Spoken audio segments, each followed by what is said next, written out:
അവനെ പുറത്താക്കാതെ, അതായത് big boss വിളിക്കാതെ പുള്ളി അവിടെ നനങ്ങില്ല. പക്ഷെ അവരെന്താ വിളിക്കാതെ? അത് കാണിക്കുന്നത് തെറ്റ് തന്നെയല്ലേ? ഫിസിക്കലി അസോൾട്ട് ചെയ്തൊന്നും പുള്ളിക്ക് കംപ്ലൈന്റ് ഉണ്ടെങ്കിൽ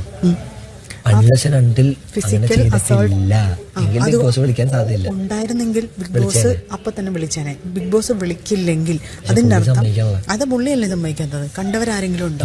ഇപ്പൊ സംസാരിക്കാൻ കണ്ടവരൊന്നുമില്ല. കണ്ടവരുണ്ടോ എന്ന് എനിക്കറിയില്ല, ഞാനത് കണ്ടില്ല. കണ്ടവരുണ്ടല്ലോ, ക്യാമറ ഉണ്ടല്ലോ, കണ്ടവര്. ഞാൻ കണ്ടില്ല. അപ്പൊ അത് ബിഗ് ബോസ് കണ്ടിട്ടുണ്ട്, അതുകൊണ്ടാണ് ബിഗ് ബോസ് പ്രതികരിക്കാത്തത്. എന്താണ് സംഭവിച്ചത്? ബിഗ് ബോസ് പക്ഷെ പുള്ളി പറയണ സ്റ്റേറ്റ്മെന്റ് തെറ്റാ. പുള്ളി പറയണ സ്റ്റേറ്റ്മെന്റ് അവിടെ നിന്ന് കേട്ടാ. അത് നീ കേട്ടോ? എന്റെ അടുത്ത് വന്ന് പറഞ്ഞ നീ കേട്ടോ? ഇത് കണ്ടല്ലോ.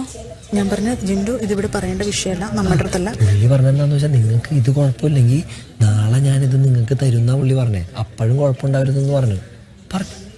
അതല്ല, നാളെ ഞാൻ നിങ്ങളെ എല്ലാത്തിനെയും ഞാൻ ഇതുപോലെ ചെയ്യും, നിങ്ങൾക്ക് അപ്പോഴും കുഴപ്പമുണ്ടായിരുന്നു എന്റെ അടുത്താണ് വന്ന് പറഞ്ഞത്. അല്ല, അത് കോമൺ ആയിട്ട് ഉദ്ദേശിച്ചത്. അതെനിക്ക് മനസ്സിലായി. പക്ഷെ എന്റെ മുന്നിൽ വെച്ച് എന്റെ അടുത്ത് പറഞ്ഞത് അത് തന്നെയാണ്.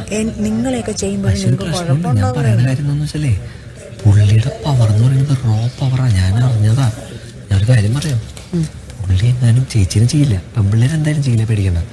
ആൺപിള്ളേരിൽ ട്രിഗറായിട്ട് പുള്ളി തീരുമാനിക്കുകയാണ് ഒരു കാര്യം ചെയ്യാമെന്ന് തീരുമാനിച്ചു കഴിഞ്ഞാൽ പുള്ളിനെ നിർത്താൻ നമ്മൾ 18 പേരും ശ്രമിച്ചു കഴിഞ്ഞാലും പുള്ളിനെ പിടിച്ചാൽ കിട്ടൂല. ഞാനൊരു കാര്യം ഞാൻ പറയട്ടെ, അങ്ങനെ ഡേഞ്ചറസ് ആയിട്ടുള്ള ഒരാളെ നമുക്ക് ഇവിടെ വെക്കുന്നത് നമുക്ക് നല്ലതിനല്ല.